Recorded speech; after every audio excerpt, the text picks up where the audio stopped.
This is a spoken narration of my essay titled, You Can't Light the Fire and Then Complain About the Heat: The Psychology of Regret, Denial, and Self-Inflicted Harm. If you'd like to read along or revisit the written version, there's a link to the full text at the top of the episode description. Let's get started. You can't light the fire and then complain about the heat: the psychology of regret, denial, and self-inflicted harm. There's a peculiar thing happening right now. People who voted for chaos are suddenly surprised to find themselves living in it. The same voters who cheered on promises to dismantle, to defund, to silence, to purge, are now confused, outraged, even frightened, as those very promises are kept. Programs they depend on are vanishing. Jobs they once assumed were untouchable are being swept aside. Academic freedoms they never imagined would be threatened are now under attack. And still, many of them say, I didn't think he meant me. And that's the crux of it, isn't it? This is not a political essay. It's a psychological one. Because underneath the headlines and policies lies something far older and more enduring than any administration: the human mind's capacity to distort, deny, and deflect reality in the service of self-protection. What we are witnessing, as some Americans complain about the very outcomes they once applauded, is not simply hypocrisy, it is a cognitive dissonance in its rawest form. It is motivated reasoning dressed up as victimhood. It is the tragedy of people lighting the fire and then screaming about the heat. It would be easy to mock, tempting for some even. There is something viscerally satisfying about watching people face the consequences of decisions they refused to think through. But psychology reminds us that mockery doesn't fix anything. It deepens denial. And denial, when collective and reinforced, becomes cultural. This piece is for those who are confused by what they're seeing. It's for those who feel the weight of watching their fellow citizens demand empathy after endorsing cruelty, who are trying to reconcile how someone can vote for harm and then grieve it when it arrives at their own door. It's also for those who are waking up to what they voted for and are wrestling with the shame that realization brings.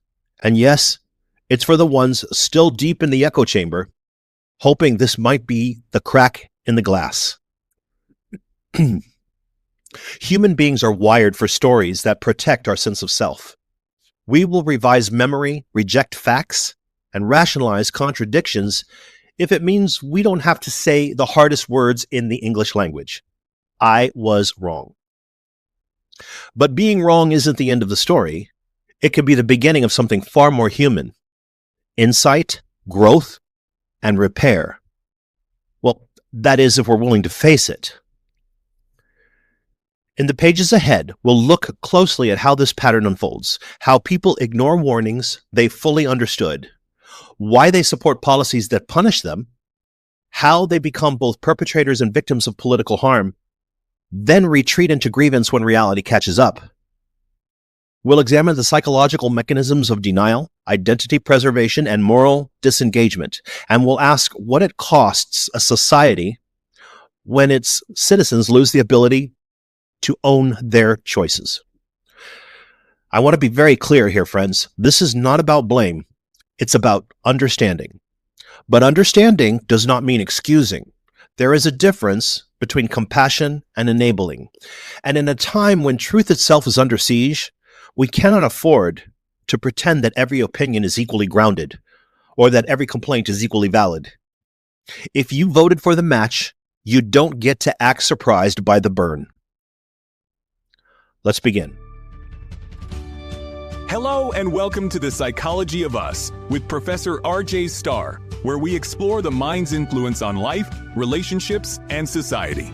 RJ Starr is an existential psychologist, professor, and author dedicated to exploring the core challenges of human existence, how we find meaning, embrace responsibility, and navigate life's challenges. Known for a thought-provoking yet accessible approach, RJ inspires listeners to cultivate self-awareness, emotional intelligence, authenticity, and purpose. This podcast is designed for all psychology enthusiasts, practitioners, students, and anyone curious about why we think, feel, and behave the way we do. Each episode unpacks theories, explores complex questions, and offers insights that deepen understanding of the human experience. So settle in, stay curious, and discover the psychology of us. The comfort of denial. Why people ignore warnings they hear loud and clear. The idea that people were somehow misled, that they didn't know what they were voting for, doesn't hold up even under the lightest scrutiny.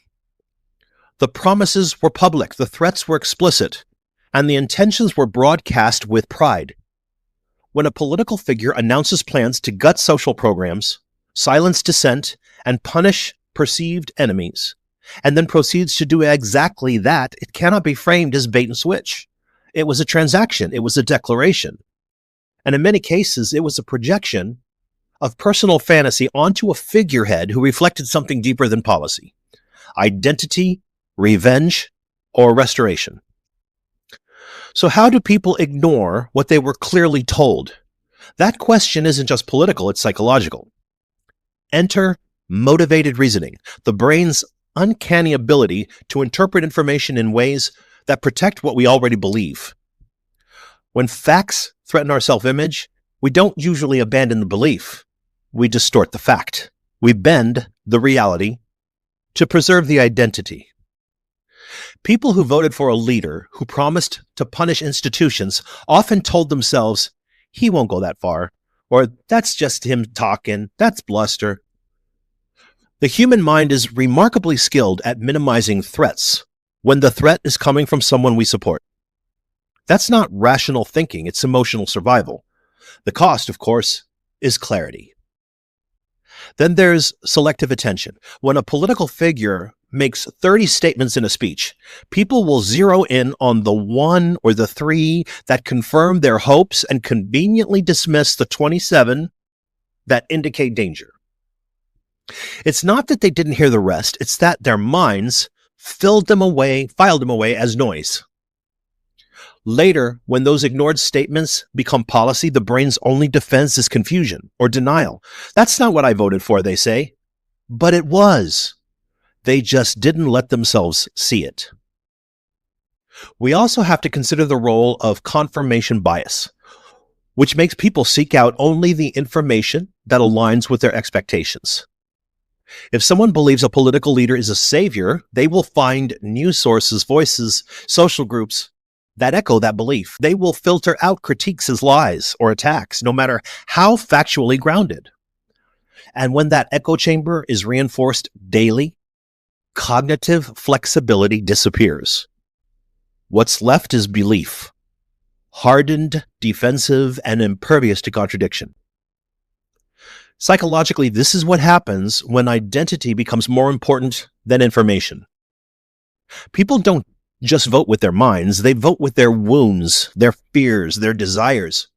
And if a candidate speaks to those emotional places, supporters will ignore nearly everything else. This is why someone can hear a policy that objectively harms them and still say, "I trust him." Because the trust is not based on policy analysis, it's based on emotional resonance. What we're witnessing now is the unraveling of those distortions. People who believed they were safe from the harm now realize the fire is spreading in all directions. Medicaid cuts, job eliminations, academic censorships, attacks on public institutions. These are not abstract threats. They are real. And for some, the illusion is cracking. But instead of owning the choice that led here, many fall back on blame. The media didn't tell us, or no one warned us. But they were warned. They simply chose not to believe it. This is not about intelligence. Smart people can be emotionally misled. This is about psychology. And denial in all its forms is a potent sedative. It tells people what they want to hear, not what they need to face. Until reality breaks through, and that moment, when denial collapses under the weight of consequence, is what we're living through right now. It's uncomfortable, it's revealing, and it's only the beginning. Group identity over self-interest, how loyalty becomes a psychological trap. If denial is the doorway, identity is the lock.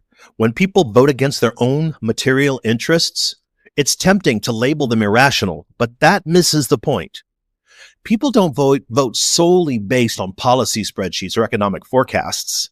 They vote based on who they believe they are and who they believe they are not. In other words, they vote to protect their place in a group, even if it means sacrificing their personal well-being. That's not a bug in the system. That's group psychology at work. According to social identity theory, individuals define themselves by the groups they belong to: political, cultural, religious, regional. That identity gives them a sense of meaning, belonging, and purpose. When a political leader speaks to that identity, when they echo its values, its grievances, its vision of who the enemy is, they don't have to make sense on every issue. They simply have to say, "You belong with me." The group becomes the home. The vote becomes a declaration of loyalty. And once that loyalty is pledged, it's no longer about policy. It's about protection, not of the country, but of the self-concept rooted in group membership. This is why someone on Medicaid might vote for the very politician who promises to cut Medicaid.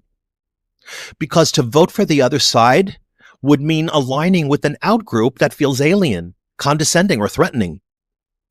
The fear of being seen as one of them, liberal, elite, academic, progressive, overrides the fear of personal loss. That fear is powerful, and it is stoked deliberately. Political rhetoric today doesn't merely debate ideas. It draws battle lines.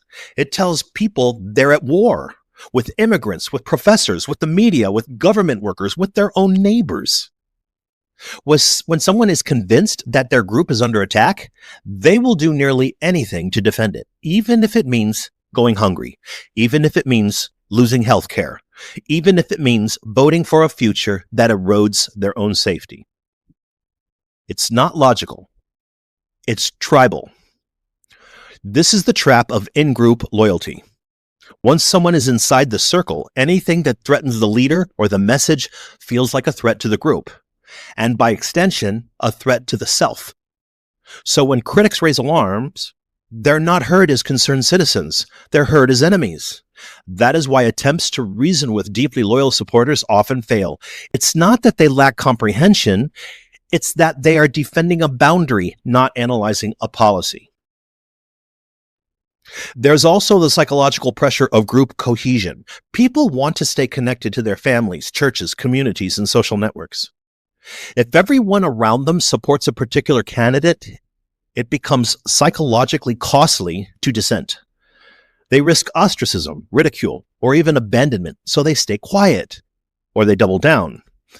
Over time, they internalize the identity so deeply that it becomes difficult to imagine any other perspective is valid. This is how you end up with people saying things like, "I didn't think he would take away my benefits, just theirs." Because the belief is that the leader will protect us and punish them. That's how groupthink works. It creates a false sense of insulation where the consequences are always meant for someone else.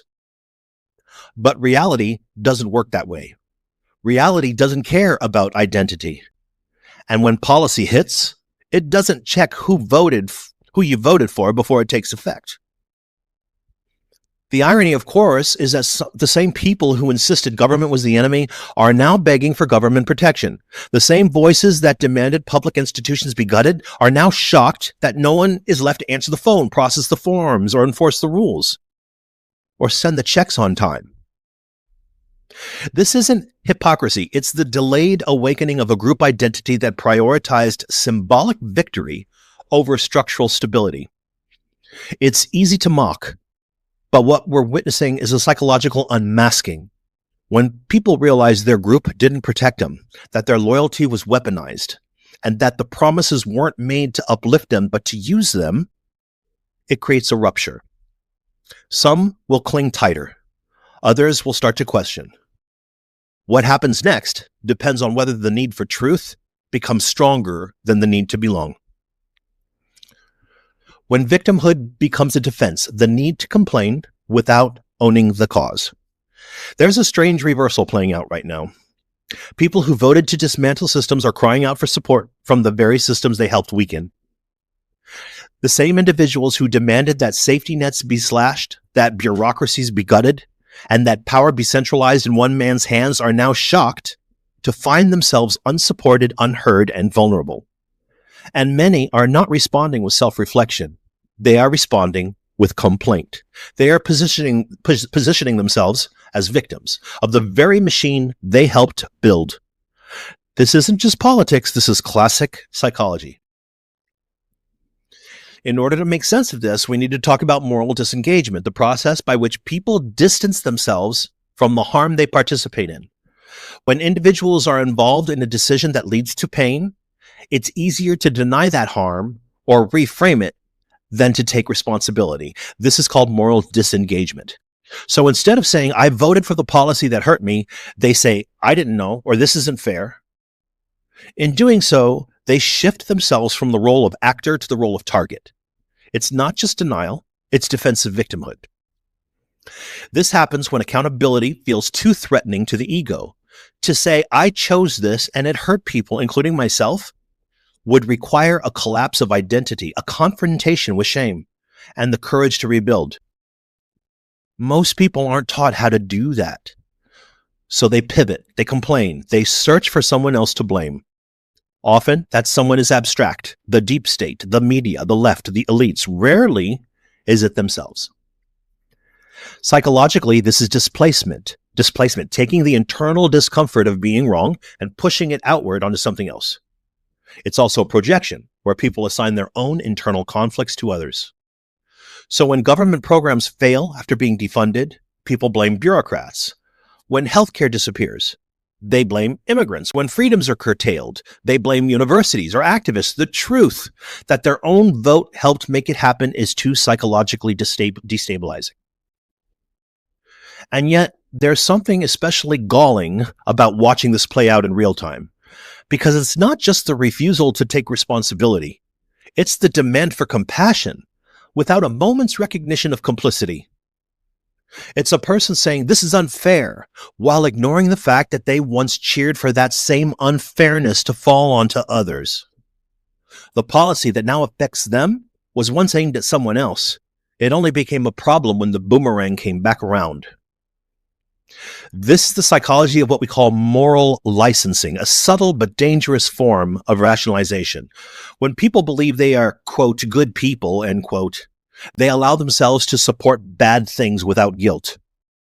A voter may say, oh, I just want stronger borders, or I want healthcare for my children, as a way of distancing themselves from the human cost.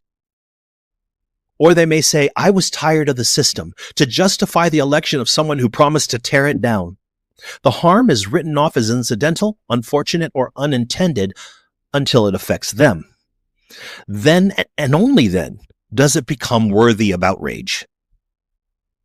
What makes this moment psychologically important is the scale of the reversal. People are not just grappling with bad outcomes, they are struggling with the shame of having supported them. But instead of processing that shame, many convert it into grievance, and that grievance becomes performative. Cries of betrayal, confusion, and victimization from people who once shouted, let it burn, lock her up. It's hard to listen to, but it's also revealing. At its core, this is about the human need to be innocent, to avoid the consequences of moral participation by claiming ignorance, powerlessness, or misdirection. But no one was misdirected. The goals were clear, the targets were named, the actions were promised, the cheering was loud, and the outcomes, predictably, are now here.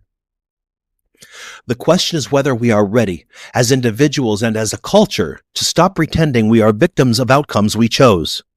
That shift, if it comes, requires not only honesty, but humility. And humility is in short supply when grievance feels more rewarding. The psychology of wanting a villain, why we punish ourselves just to hurt the other. When a person says they're willing to burn the whole thing down, They usually imagine they'll be spared from the flames. There's a certain fantasy in destruction, especially when it feels like payback. Many voters weren't looking for leadership, policy, or coherence. They were looking for vengeance. Someone to hurt the people they believe hurt them. And that impulse, while often described as populist rage or working class frustration, is more deeply rooted in something far more primal, the psychological need for a villain. In the mind of a disillusioned voter, the world is not complicated, it's divided. Good people versus bad people. Patriots versus traitors. Us versus them.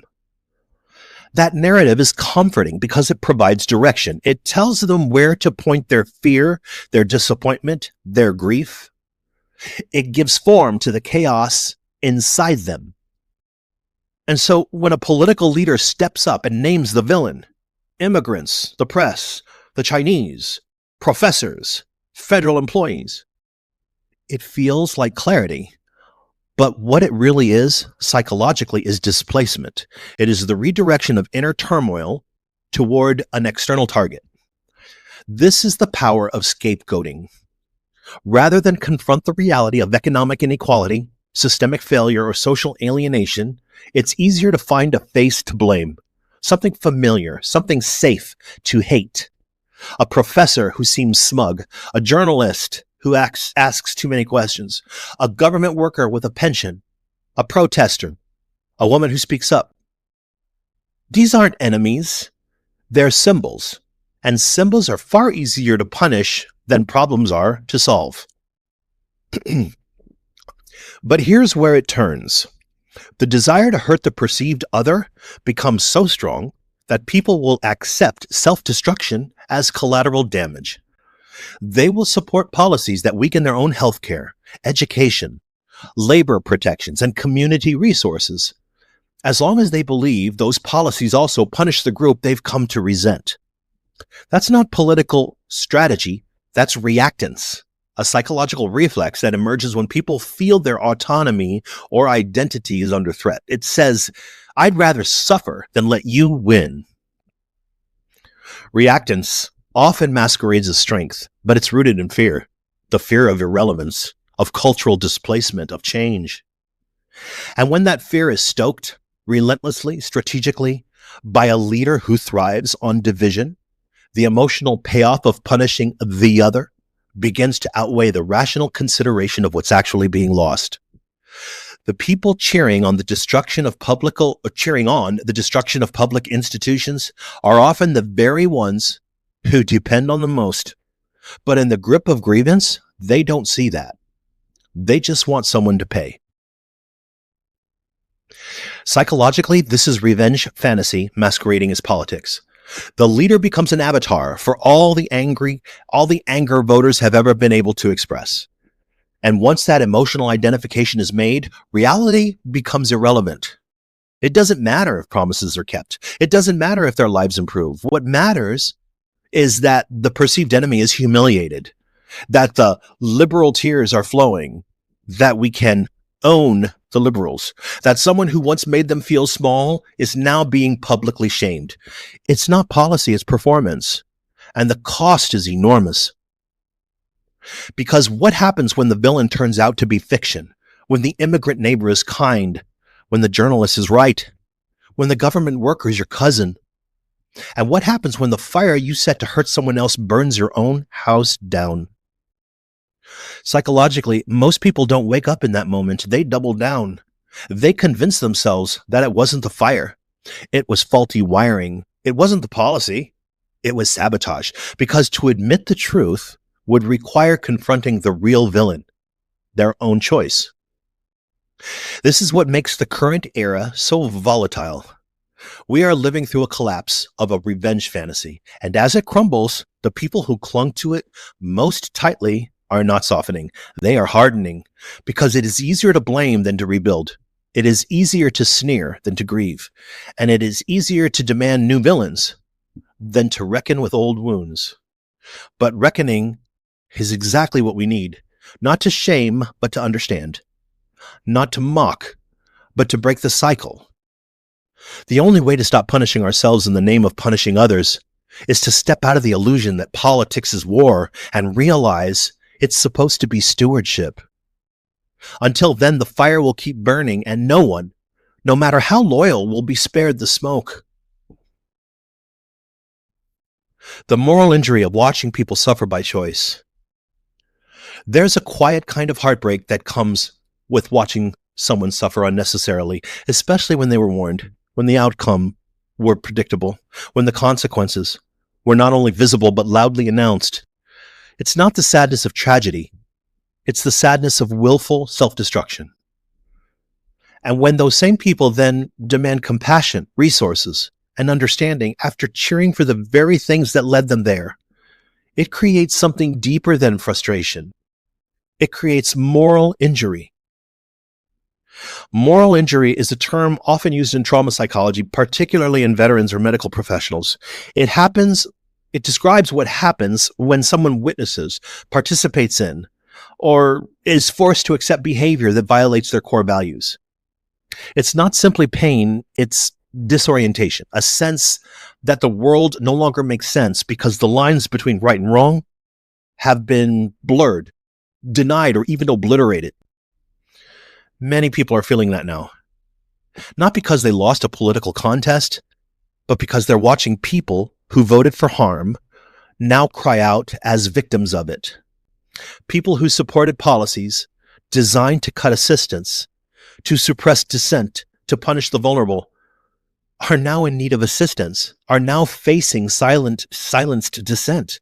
They're now becoming vulnerable.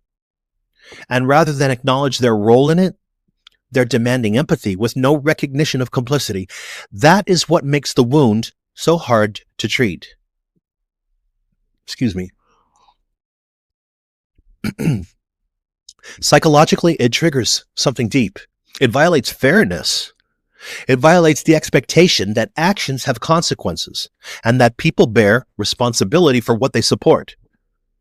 For those who still believe in reason, in ethics, in compassion that's grounded in accountability, this reversal feels not only unjust but surreal, as if we're being asked to tend to wounds that were self-inflicted with full knowledge of the blade.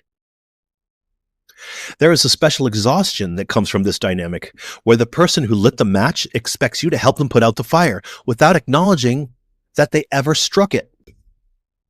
And the moral injury deepens when society obliges, when no one names the truth, when everyone is so afraid of offense that they let denial go unchecked. But part of the moral injury also comes from within, from the tension between our higher selves and our human responses. Because the truth is, we do feel for these people. Many of us were raised to care, to extend kindness, even to those who wouldn't return it. So when someone suffers, even if they brought it on themselves, there's a part of us that aches to help. But that part is now in conflict with another part, the one that says, enough. You knew, you were told, you chose this, own it. That inner conflict is psychological too. It's the battle between empathy and boundaries, between compassion and consequence. It's the friction between wanting to live by a moral code, between wanting to live by a moral code and refusing to be a doormat for people who mistake cruelty for courage until it turns on them. And it's in that space between the impulse to care and the need to protect ourselves from manipulation that so many of us are trying to find a stable footing. Some respond with anger, others with numbness, some disengage entirely, but what they're all experiencing is a rupture, a break in the social contract that says we take care of each other, but we also tell the truth. You can't keep asking for help from the very systems you tried to destroy without some recognition of that hypocrisy. You cannot claim to be a victim of policies you helped implement without facing the discomfort of responsibility. Otherwise, the wound will never close. It will fester. And for those who are watching, for those trying to hold on to their sanity and principles in the face of all this cognitive dissonance, there is only so much they can bear. The anger isn't just political, it's psychological. It comes from the sense that the very fabric of shared reality is being torn apart by people who refuse to own what they have done. This is the toll of moral injury, not because bad things happen, but because they happen unnecessarily, predictably, and are then denied. And yet, the question remains, how do we respond? Do we meet the denial with contempt? Do we meet the victimhood with silence? Or do we meet it with a hard truth that might, if we're lucky, wake something up? Accountability is healing. Why ownership is the first step toward repair? There's a point in any recovery, personal or collective, where things don't get better until someone tells the truth. Not just any truth, but the hard one. The kind that demands ownership, the kind that doesn't flinch. And right now, in the context of a country watching people suffer from exactly the outcomes they voted for, that truth is this: there can be no healing without accountability. Psychologically, accountability is not about blame, it's about integration. It's the process of absorbing a difficult truth into one's self-concept and adjusting behavior accordingly. It's the opposite of denial. It requires humility, reflection, and the ability to say, I did this, I chose this, I helped create this. And from that place, not shame, but responsibility, real growth can begin. But we live in a culture that treats accountability like a threat.